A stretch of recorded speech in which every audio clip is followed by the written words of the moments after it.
Youth soccer is ready to return to Missouri. The state's Youth Soccer Association released a plan to reopen. 5 on your side's Hannah Yates has more on the rules of how they'll do it.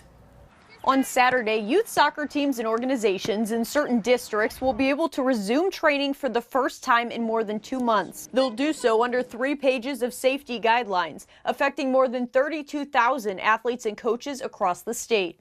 We've got to keep the kids, parents, coaches, that 6-foot minimum distance. And then, of course, the equipment. We're encouraging that the kids use their own equipment, bring their own ball. These Phase 1 guidelines are for practices and tryouts only. They still prohibit any physical contact for now. Once we start to get ready to head into Phase 2, where some of that will be allowed, then we will readdress and add guidelines for that. St. Louis sports medicine Dr. Rick Lehman tells me with these guidelines in play, he believes youth soccer should be able to resume safely. I think the real risk for kids is very, very small.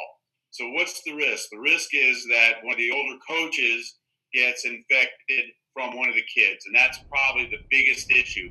But I think the safety factor with the rules in place are very, very good. Lehman says it's important that temperatures are taken at the field, and he encourages adults to stay in their cars as recommended. The only concern I would have is to make sure that the coaches and the elderly parents or the grandparents kind of stay clear of the field, and I think that's the most important thing. Again, right now this is just Phase 1 of the plan to return. There's still no set timeline for when Phase 2 or actual games with physical contact will be able to resume. Hannah Yates, 5 on your side.